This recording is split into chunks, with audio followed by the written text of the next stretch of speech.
носа многу поздрави од две цркви. Првата црква е Евангелска црква Струмица, каде што со Фани бевме минатата недела, проповедавме таму, Фани водеше славење и беше навистина прекрасно. Окей, супер. И не беше навистина убаво. Евангелска црква Струмица е црква од која ние доаѓаме. Ние бевме таму, служевме многу години. Таму имавме започнато неколку младински групи и навистина имаме прекрасни спомени и прекрасни приказни од таму. Онака кога си, например, во рани 20 години, кога мислиш дека светот е пред тебе, дека остави цел свет чека на тебе да излезеш ти и да го покориш цел свет. Со такви чувства пристапивме ние. И навистина имаме, како да кажам, приказни што се чудни, не знам. Пример, приказна како у една кола, нормална кола се возевме 11 души и некои такви работи. Има еден куп приказни со младите, затоа што и младите во тој момент, како да кажем, тинеџерите, јас сега женам вака. Тинеџерите пред се активисти. Не им дава да мислат. Ама се неверојатни активисти, затоа што ако има некаква цел, во тие моменти чувствуваме дека со нив може да одиме пешки до Кина и назад. Едно такво чувство имавме затоа што беа толку предадени. Имавме една младинска група, имавме неколку младински групи. Првата младинска група што имавме беше околу 40 души. Огромна младинска група која беа навистина активни луѓе. И така натаму. Господ многу не благослови таму и таа црква многу ни е драга при срце и сега што одиме таму се радуваме. Така да не заборавам, видов сам многу поздрави од Евангелска црква Аеродром. Ово е Струмица, се извинувам. Бидејќи шетаме. Заборев кај се наоѓаме. Втората црква каде што бевме беше во една црква во Петрич, во Бугарија. Реално поврзаницата со таа црква беше сосема случајна. Татко ми и татко и на Фани, тие се познаваа со тие луѓе таму во Петрич. Тоа е една ромска црква и пасторот се викаше, како се викаше? Румен беше пасторот, да. И тој човек ја води таа црква таму околу не знам колку години, од 97 година навака. Тие слушнаа за нашата мисија во Африка и на 3 пати донира средства кои ги праќавме ние таму, ги носевме таму тие средства. Дел од средствата кои ги носев таму беа за водата што проблемот со водата што го имаше селото таму кај што одевме во Њаволико. Сега кога бевме минатиот пат ни дадоа пари повторно за Африка и јас во понеделник требаше оваа недела, не успеав да ги пратам. Во понеделник ги праќам за сиропиталиштето и за школото што го имаме во џунглата. Тоа ќе биде за професорите и за децата нешто. Да можеме да им помогнеме таму. Во секој случај многу интересна црква. Јас сакам да ви покажам неколку слики од таа црква. Прекрасна црква е таа. Загај сликите. Мене во таа црква имаше многу китки. Тука немам ни една, мислам. Јас и Фани не сме луѓе. Имам една китка што јас верувам дека китката само по себе е Божјо чудо, затоа што е жива и здрава, да. Со Фани не сме многу по китките. Кај нас както се умира, така да. Значи, таа црква имаше многу такви китки и беше набутена црква, како да кажам, седевме сите еден воздух, се вика. И јас се плашев еден од тие как се вика, една од тие сакси да не ги бутнам, пошто ќе паднеше цела како да кажам, цела платформа паднеше. Во секој случај оваа црква, знаете, во последните година дена со Бугарија имаме многу проблем политички, знаете, нели? Се надам дека знаете, стари. Имаме, но интересно е дека кога влегуваме во црква таму, има еден елемент кој не можам ни да го објаснам. Имам чувство како да си влегувам дома. Значи како да влегувам во семејство во кое јас припаѓам, сите припаѓаат. Едноставно тоа што ние сме Христови деца, тоа е над сите наши поделби и глупости со кои ние измислуваме и доаѓаме и имаме некои такви идеи за поделби. Значи да се биде дел од црквата, од Божјото семејство, едноставно не носи во тоа заедништво кое не можем ни да го опишеме. Едноставно тоа беше ромска црква која таму постои многу години, кои немаат ни микрофони, немаат од ова што ние го имаме како електроника и техника. Таму се пеат капела, глас се пеат, многу се гласни кога пеат и се слуша многу. И е многу интересна црква. За мене многу немаат ни гитари, ни акустични, ништо немаат. Само акапела пеат. Таква црква е таа. Тие секако војници, така ги гледаме. Сите се толку многу активни. И тоа што е интересно, бевме таму ние да споделиме како прво да пееме, да проповедаме, да споделиме што правиме во Африка, да знаат луѓето каде ги донираат тие финансии. Мене ми е многу важно за луѓето кои се донатори, кои жртвувале од своите финансии, да знаат каде одат тие финансии. Презентиравме таму, ние од тука се земавме проектор за да им покажеме, пошто немаат они. Како и да е. Тоа што немаат не ги прави ни сиромашни, ќе ви кажам и зошто. Знаете, споделов ја за Африка и онака имав некој чувство као, знаете ли што? Ние имаме мисија во Африка, човече, онака се чувствував као не гордо, ама како да кажам сега, онака гордо, ама у она убава смисла на зборот, не таа некоја она одгоре да ги гледам луѓето, во никој случај не. Ама онака гордо затоа што имаме мисија во Африка, на вистина. И викам, имаме еден проект со кој посвоевме 8 деца во Африка, таму ги поддржуваме цела година и супер, и јас викам, тоа е прекрасен. Вакво, окей, добро. Прекрасен момент. И тој човек, румен, излезе онака ни ја кажа неговата приказна, како тој во 97 година, кога тој се молел и барал Господ да му ја открие неговата љубов. Господи, покажи ми ја твојата љубов, покажи ми ја твојата љубов. И стално се молел за таа работа и едно утро станува и Господ, на некој начин чувствува дека Господ му кажал да оди на едно место. Во еден дом за деца без родители, каде што не се само деца без родители, туку тоа е место каде што има деца без родители, така отфрлени. Збориме за Бугарија 97 година. Малку ако знаете историја, Бугарија 97 година е уште катастрофа. Јас се сеќавам 93-4 година имаше неколку семејства, едно семејство се сеќавам многу јасно, кое доаѓа од Бугарија, од Петрич доаѓа кај нас во Струмица да јадат, пошто немаа храна. Во таква ситуација беше Бугарија тогаш. 97 година, во едно посткомунистичко општество, крајно разрушено, институции малте и да нема. Тој човек чувствува дека Бог му кажа да оди во една институција таму, каде што се без деца без родители, ама не само деца без родители, туку и деца кои се со ментални пореметувања, со физички пореметувања. И вели, ја не знам зашто Господ ме носи таму.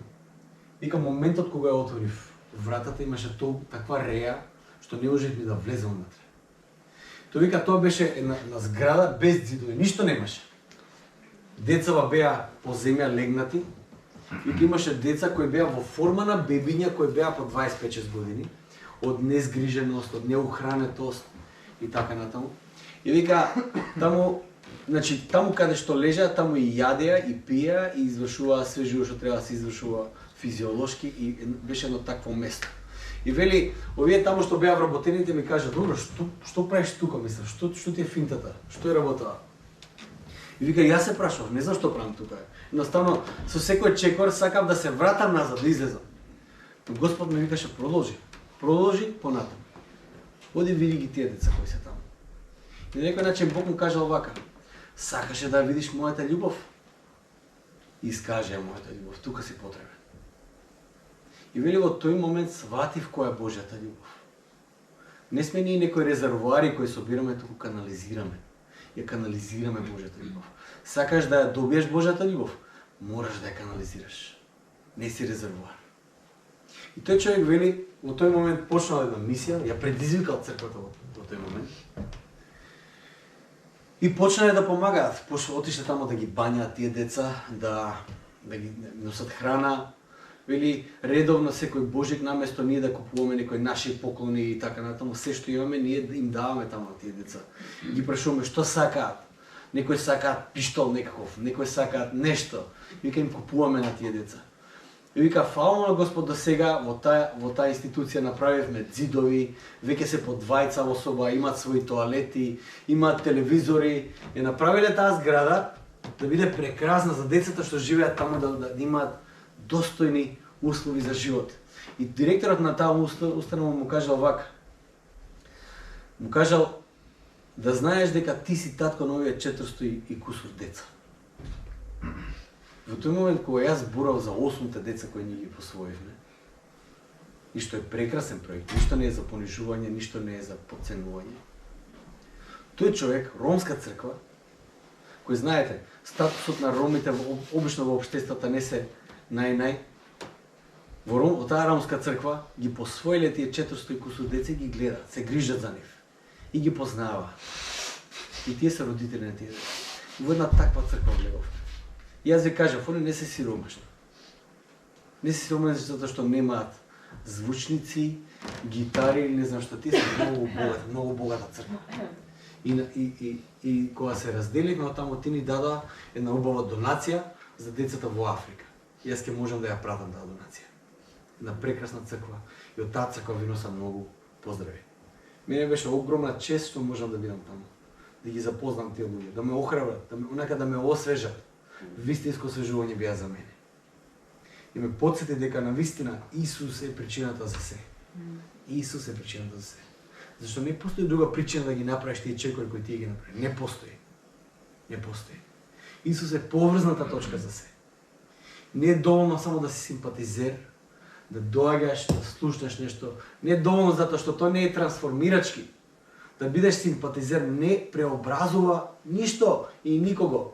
Исус имаше не знам колку многу симпатизери околу него. Илјадници симпатизери имаше. Никој од нив не беше преобразен доколку не станеше него вистински следбеник. Вистински предаден. Едно од тие прашања кои за мене беше преобразувачки беше прашањето кој Исус го имаше за Петар. Дали ме љубиш? Не дали веруваш во мене? Не дали разбираш што ти кажувам? Не дали ти се свиѓа тоа што се дешава? Не, дали ме љубиш? Тоа прашање е многу подлабоко од сите прашања кои Исус можеше во тој момент да ги постави. Исус му го постави на Петар тоа 3 пати. 3 пати му го постави затоа што требаше Петар да биде сигурен дека тоа што го искажува е вистински. Дали ме љубиш? Ако го љубиш Исус, само тогаш ќе бидеш предаден. Само тогаш се случува таа трансформација. Само тогаш се случува таа преобразба која носи преобразба и на тебе и на сите околу тебе. Таквата преобразба има некаква логика. Како што кажав, ние сме во една адвентна недела и сакам да зборувам за една тема која размислам последните месец дена. Тема за која сум зборувал на неколку места, затоа што мислам дека е многу важна тема. Сакам да размислуваме за животот. Животот кој е вреден за живење. Ако нешто во ова адвентно време треба да разбереме, е дека додека го изчекуваме Месијата, не треба да размислуваме дека Месијата дојде да ни даде живот во изобилство, живот кој е вреден за живење. Каков е тој живот кој е вреден за живење? Знаете, црквата и Божик и Великден ги означува во историјата, ги означува толку важно затоа што еве да кажеме источната црква и пред Божик и пред Великден има 40 дневни пости. Зашто што го повикува телото, црквеното тело да се припреми за Божикот, за Великденот, да знаеме што Исус направил. Во западната традиција времето пред Великден се вика Лент, барем не знам, нема некој соодветен превод на македонски. Тоа е Лент се вика тоа време, а пред Божик се вика Адвентно време. Адвентно стилот го чекаме, ја чекаме Божјата објава. Го чекаме навестувањето на ангелите дека Месијата дојде во овој свет. Во адвентното време црквата е во исчекување на Месијата. Како што кажав претходно, не толку за празникот Божик, колку за тоа што тоа исчекување представува. Исчекувањето на Божик во тој адвентен календар за црквата е символ за она конечно и повторно враќање на Божиот Син на земјата. Она конечно исполнување на ветувањето кое тој го даде кога се вознесе минатиот пат кога беше на земјата, дека тој повторно ќе се врати. Тоа го зборуваме сега. Тоа е тоа исчекување за кое ние сега се припремаме. Затоа што неговото доаѓање и враќање на земјата никој од нас не го знае. Тој теолошки кажа, значи тоа едноставно не знаеме кога тој ќе се врати. Може да биде во секој момент. И црквата во тој 40-дневен период се потсетила дека тоа исчекување е константно, состојба во која ние живееме. Тој бил поздравот кој со кој првата црква се поздравува. Првата црква се поздравува со поздравот Мараната. Ние се поздравуваме со Божи благослов, ние се поздравуваме со добар ден, не знам кои се поздрави, здраво, појма немам, хай фајв, појма немам. Првата црква се поздравува со Мараната, во превод значи Господи, дојди. Ти биле константно во некакво адвентно време, го изчекувале Месијата. Исус од друга страна,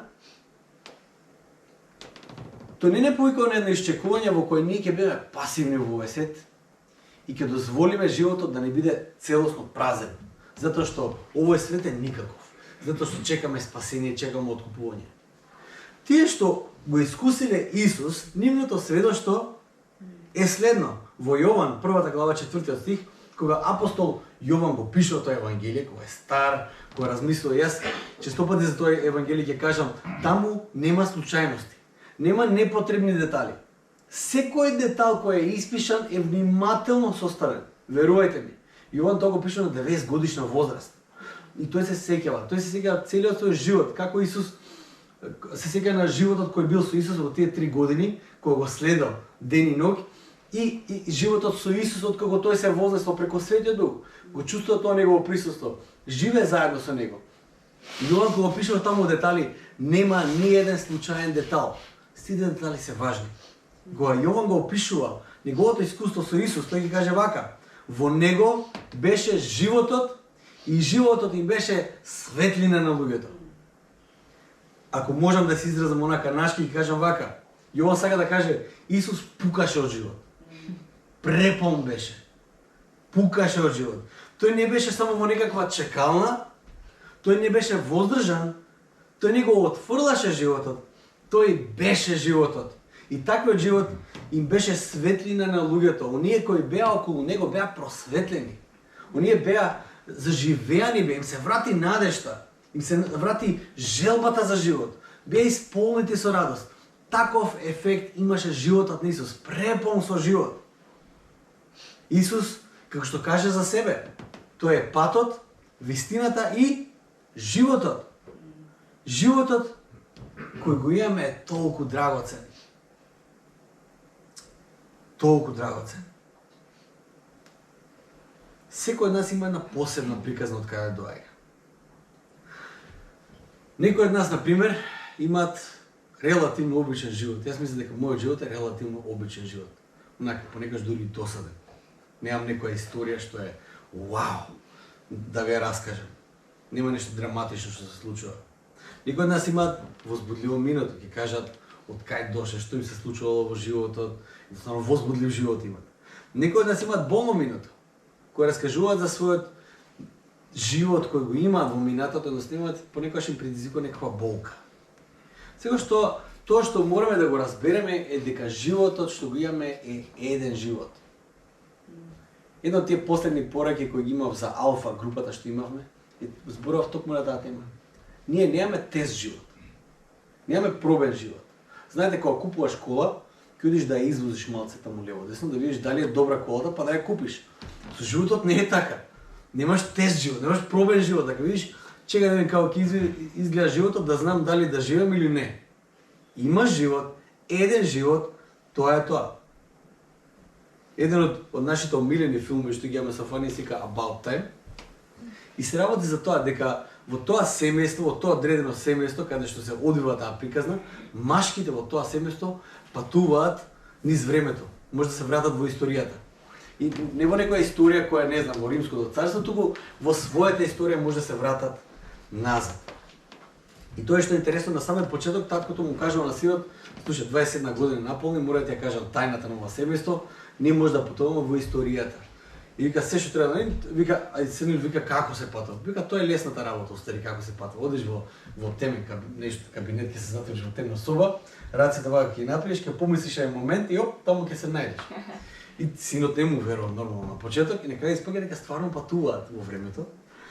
И интересно е дека таткото во текот на филмот му дава некои препораки како треба, како не треба, кои се правилата за таквиот живот да го живее. И еден од последните совети кои таткото му ги дава на синот, вика вака: секој ден ќе го живееш по 2 пати. Значи првиот ден ќе го живееш и ќе дозволиш животот онака да те удри и да ти ги предизвика сите емоции што ги имаш. А ако е тежок ден, ќе ти биде тежок ден, ќе се нервираш, ќе онака мурен ќе бидеш овоно, после ќе се вратиш истиот ден и нормално се случуваат истите работи, само ќе имаш еден позитивен спин на денот. Значи се што ќе дојде, ќе го прифатиш позитивно. Ќе се радуваш тогаш кога можеби ти е тешко се радуваш. И вика така оставаш на некој начин на позитивна приказна во твојот живот. На жалост, ја мислам дека никој од нас го нема тој дар. Никој. Имаме еден живот. И тој живот ни е дар. И тој еден живот ние треба да го живееме. Приеме светлиот живот. Како библиски изгледа животот кој е вреден за живење? Како библиски изгледа тој вреден живот за живење? Бидејќи јас мислам дека затоа сме ние тука. Јас верувам дека секој еден од нас сака да има живот кој е вреден за живење. Никој не сака да го претрча животот.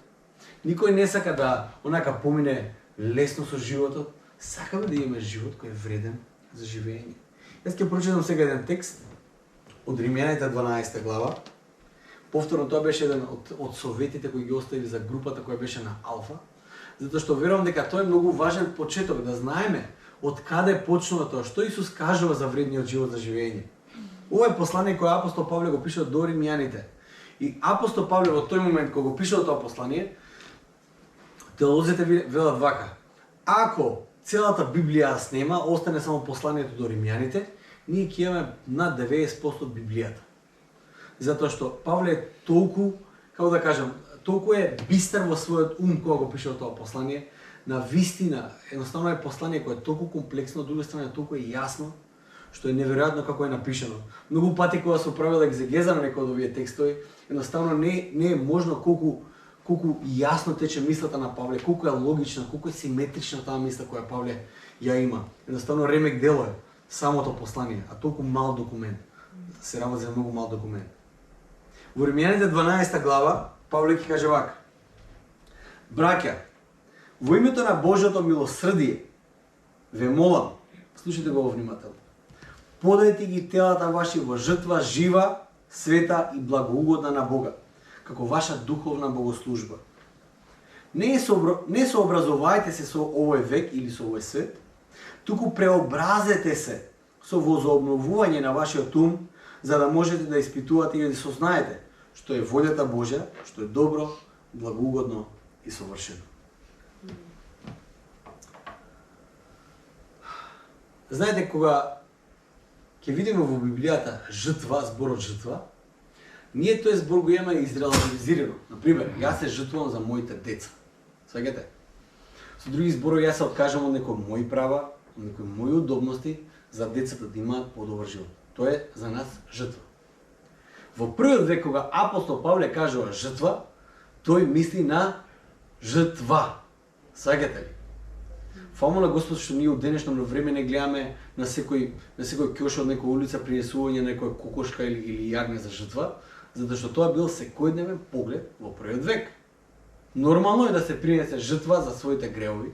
Нормално е за ако сакаш да се молиш да се принесе некаква жртва, да се заколи некое животно, тоа е многу нормална работа. Многу е нормално да се гледа крв на секаде. Затоа што тоа е многу нормална работа. Моментално и месо кога купуваме во продавницата, ни месото више нема крв. Сакате? Ние толку го имаме изчистено нашето општество да не гледаме крв. Во првиот век крвта, погледот кон крв, кон жртвата е толку нормален поглед. Така кога апостол Павле пишува за жртва, тој мисли на жртва, принесување на жртва. Кога вели вака: подајте ги вашите тела за жртва света и благоугодна, тој мисли на нешто многу важно. Што значи да се приложи нашето тело за жртва која е благоугодна? На сликовит начин апостол Павле им кажа на своите читатели на некој начин да го остават минатото да биде во минатото. Да раскрстат со минатото. Да телото, животот кој тие го имале, биде како жртва принесена благоугодна за Бога. Остајте го минатото во минатото, бидејќи ние сме повикани за една нова и важна работа. Ако тие што бевте во малите групи за галатјаните, последната лекција која ви текнува, кога апостол Павле зборува немојте законот, немојте ово, оно, немојте обрезанието, ово, оно, тука апостол Павле вели, се работи за новото создание. За новото создание, за тоа се работи. Апостол Павле таму не продолжува да објаснува што значи тоа. Има многу други посланија во кои тоа објаснува што значи тоа. Се работи за новото создание. А новото создание значи се старо помина. Ти си повикан да бидеш различен. Еден теолог, Н.Т. Райт, ќе каже вака, овие зборови, кои ќе каже не сообразувајте се со овој век, тоа може и стварно комплицирано да звучи, што значи тоа.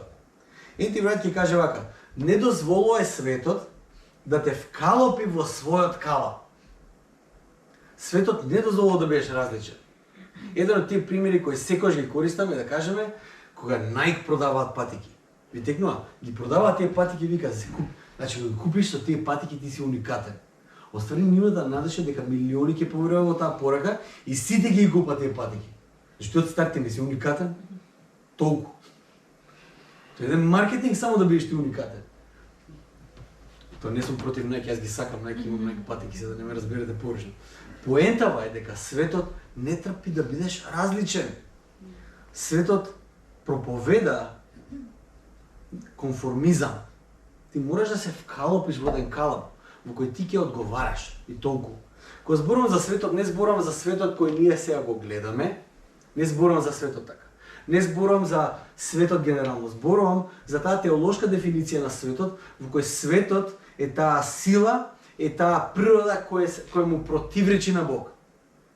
Тоа е таа сила која на некој начин сака да го истисне Бог од се живо што е во светот. Не зборам за светот кој ние го гледаме. Господ го сака светот. Што вика Јован 3:16? Зашто Господ толку го засака светот, што го даде својот единороден син. Господ го сака светот и тој го откупи светот. Зборувам за таа теолошка дефиниција на светот во кој светот е оној кој му противречи на Бог, се противи на Бог во се. Повикот на апостол Павле е да се биде различен. Тоа не значи да се биде чуден. Сега кога Бог не повика да бидеме различни, тоа не значи да сме чудни. И тоа поентата. Неговиот повик е за преобразба. Тој вели, туку преобразете се со возобновување на вашиот ум. Тоа значи да се биде, ако може така библиски да се изразам, да се биде Христолик. Да се обновуваме во ликот на Исус, да бидеме она што Исус не повикува да бидеме. Да бидеме како Него, да бидеме Негови следбеници. Јас ви кажав на самиот почеток, не е доволно да си симпатизер. Тоест не е доволно, тоа е проблем. Верувај ќе имаш повеќе проблеми ако си симпатизер. Ни си во светот, ни си со Исус. Има една црква до која има Исус, има напишано писмо во Откровението, црквата до Лаодикеја. Таму Исус и вика на таа црква, значи ќе те изблувам од устата. Зошто? Затоа што ниту си врел, ниту си ладен, млак си. И тоа не можам да го поднесам. Да се биде Христолик, значи да се следи Исус, вистински. А за каква преобразба тој на нас не повикува? Во продолжение на посланието 12 глава 9 стих, апостол Павле ќе каже вака: една од тие најважни работи во кои ние христијаните сме повикани. Еден од најважните елементи по кои треба луѓето да не препознаат е љубовта. Разбирате? Не е системот, како што гледате со црквата во Петрич, има тотално различен систем. Сегете. Ние имаме in-ear мониторинг, не знам вие што знаете, тоа е супер опрема е тоа, прекрасна опрема е и целиме кон тоа да бидеме колку што е можно помодени, да бидеме опремени, да имаме прекрасна музика, да имаме сежио што треба, продукција, не знам, таква природа имаме ние. Црквата во Петрич е диаметрално спротивно. Свегате, они имаат китки, ние немаме ни една китка, тоа е тоа. Но по тоа што треба луѓето и нас и нив да ги препознаат е љубовта. Љубовта по тоа ќе не препознаат. За таа љубов апостол Павле во Римјаните 12:9 ќе каже: љубовта нека не биде лицемерна. Стоите настрана од злото, прилипувајте се кон доброто. Грчкиот збор кој апостол Павле тука го користи е анупокритос. Не лицемерна љубов, анупокритос. И тој збор доаѓа од грчкиот збор упокритос, хупокритос.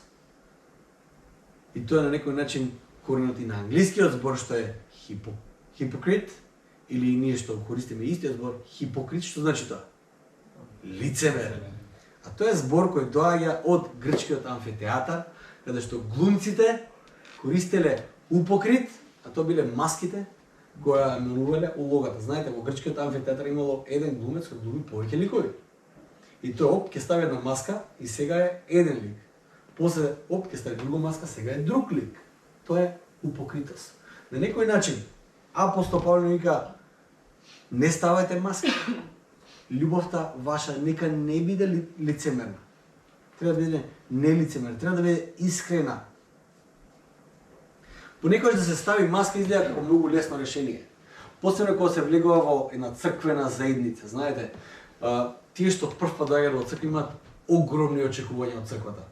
Има чувство дека во црквата се совршени луѓе, разбирате? Значи кога ќе влезат во црквата, очекуваат во црквата да бидат светци, онака, малце да летаат од земјата.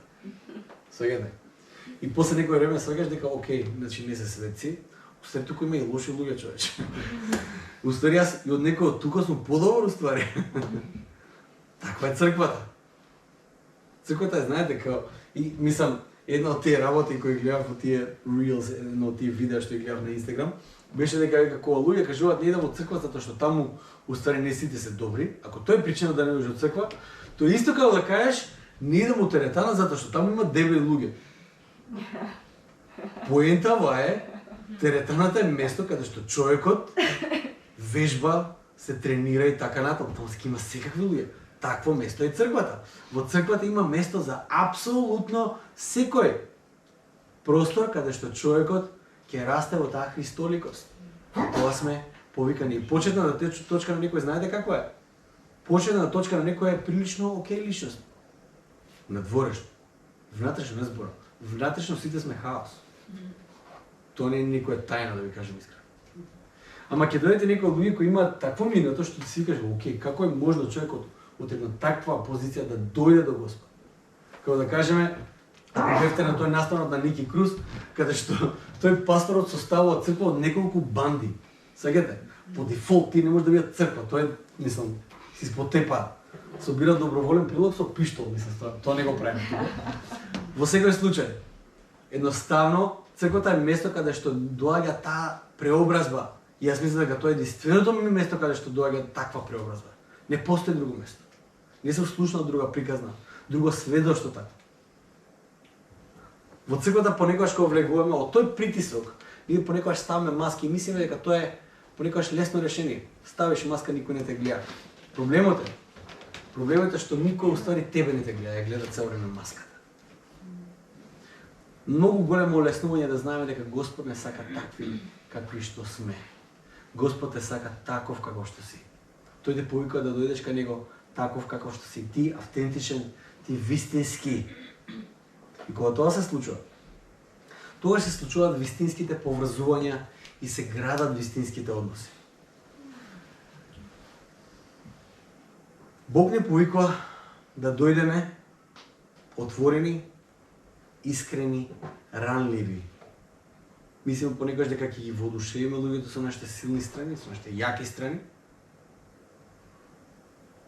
Но вистинскиот клуч, вистинската патека до вистинските односи е ранливоста. И кога тоа се случува, почнува да се градат интересни и топли односи. Додека не бидеме ранливи едни пред други, ние не се познаваме. Не се познаваме. Доколку црквата се малце самокритично, доколку црквата носи некаков притисок и не трпи ранливост, тогаш сме можеби предолго во црквата, мислејќи дека нешто сме заслужиле.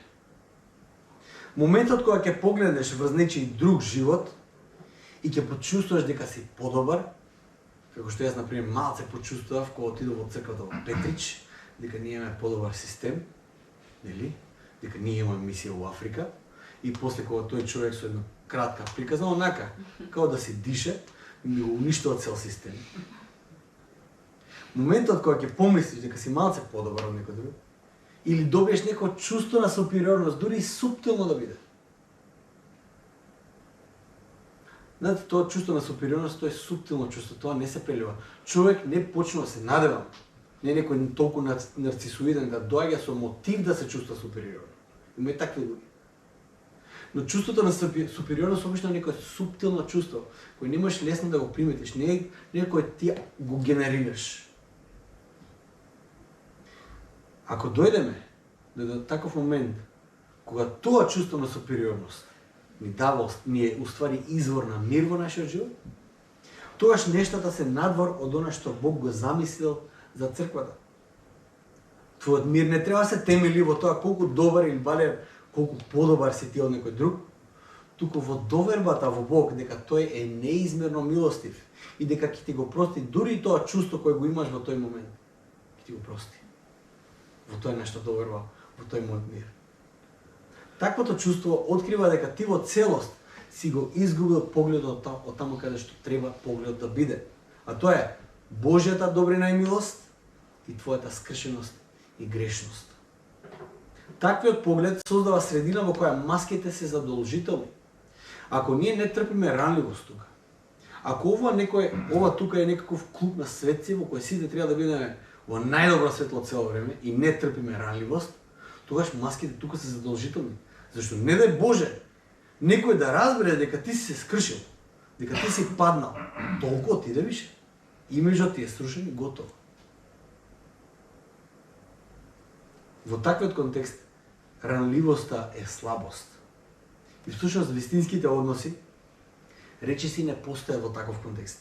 Бидејќи само преку ранливост ние градиме односи кои обстојуваат и се длабоки. Јас ќе ви кажам вака: оставете ја лажната светост по страна. Крстот Христов покажува доволно колку ние сме способни да бидеме добри.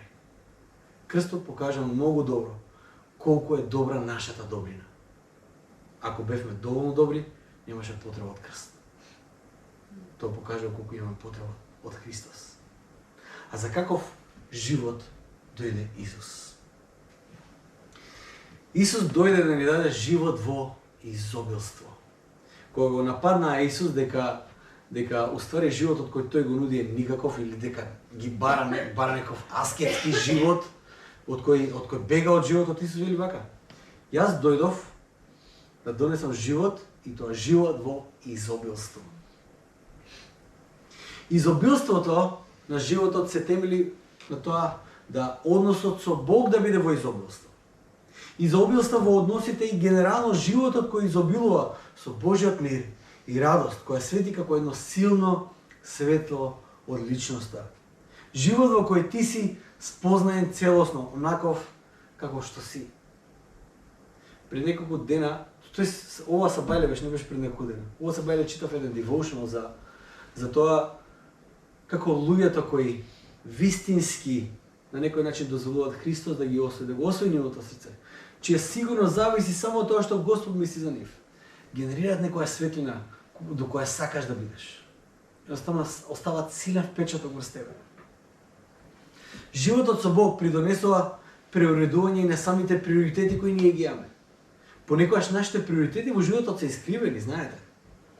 Има една реклама во Африка која споделува обично, а тоа е реклама во вестник, еден земјоделец пушта еден оглас, вели вака: барам жена со трактор за партнер со шанса за брак. Човекот не бара баш жена, ама добре. Приоритетот му е тракторот, сеќате? Тоа е тоа. Понекогаш нашите приоритети се такви, сеќате ли? Го барам Исус со трактор, со шанси да бидам во однос со него, нели? Понекогаш такви ни се приоритетите. И како што Августин ќе каже, многу малку луѓе го бараат, доаѓаат во црквата заради Исус. Да не бидеме такви. Понекогаш промената во која Исус не појкува е тешка. Понекогаш да се стави нешто позади себе е тешко, макар тоа да биде и ѓубрето во животот. Верувајте ми. На кој начин ги приоритуваме нашите приоритети? Апостол Павле не е многу политички коректен или не е многу нежен кој ќе каже: подајте ги вашите тела како жртва благоугодна. Тоа што го имаме, тоа Бог го бара за да го преобрази. Подавање на се што имаш на Бог е всушност доверба во Бог. Го ставаш односот со Бог над се и љубовта кон ближниот како твој животен стил. Во тоа сме повикани. Тој единствениот живот кој има смисла и е вреден за живење, бидејќи преку таквиот живот, како што кажа Исус на Самаријанката. Преку таквиот живот, Исус си кажа на Самаријанката во Јован 4:13-14 вели вака. Исус си одговори и рече: секој што пие од оваа вода, нема вода, ама ако имаше вода, секој што пие од оваа вода, пак ќе ожедни. Затоа што муабетот беше дека некој жеден, Исус беше жеден, но беше жедна и Самаријанката. Можеби не за таа вода која беше во бунарот, туку за една друга вода. Исус си каже вака: секој што пие од оваа вода, пак ќе ожедни. А кој пие од водата што ќе му ја дадам јас, никогаш нема да ожедни. И Исус не застанува тука. Таа во него ќе стане извор на вода што ќе тече во живот вечен. Не само што нема да ожеди тој што ќе пие од вода што Исус ќе му ја даде, туку самата вода во него ќе стане извор на жива вода. Извор од кој многумина ќе може да пијат и да се наситат, да се напојат. Јас само ќе кажам вака: анализира го твојот живот. Размисли сега малце. Дали од тебе тече тој извор на жива вода? Или си ненормално жеден? Жеден си, копнееш по таа жива вода. Пиеш од било која вода во животот и не можеш да ја заситиш жедта. Едноставно не можеш. Затоа што таквата вода не може да те насити. Никогаш. Единствено живата вода која доаѓа од Исус е таа која ќе изгаси твојата вистинска жед. Дали од тебе тече тој извор на жива вода? Дали луѓето кои ќе те вкусат ќе ја изгаснат својата жед, или можеби водата која тече од тебе носи некаква горчина? Кога луѓето ќе вкусат твој живот, ќе те вкусат тебе лично. Дали ќе ја наситат својата жед, или ќе кажат: ама е горчлив живко. Подобро да не пием од таа негова вода. Горчлив е неговиот живот. Да не се лажеме. Развивање на плодот на духот, она вистинското во кое Исус нас не повика, она христоликост во која треба да растеме, носи толпа која ќе пие од тебе вода која ќе гаси нивната жед. Не затоа што ти си сладок, туку затоа што изворот кој Исус го ставил во тебе ќе биде сладка вода која ќе гаси жедта на луѓето околу тебе. Се сакам да ги затвориме нашите очи, јас ќе поставам неколку прашања. Размислувате, дозволете вашите мисли да одат на места каде што навистина можеби треба исцеление.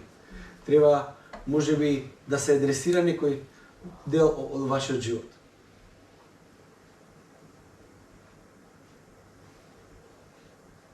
Барај ги местата во твоето срце каде што ти се обидуваш со своја сила да произведеш некаква вода која ќе биде сладка.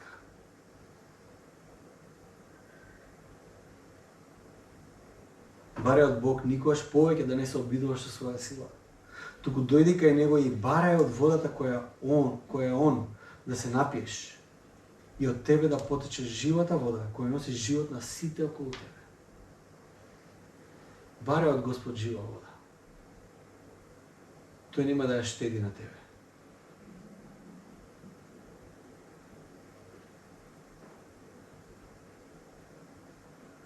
Барај од Бог да го живееш таквиот живот кој е вреден за живење, бидејќи на тој начин ја рефлектираш светлината, Божјата светлина, која носи живот на сите околу тебе.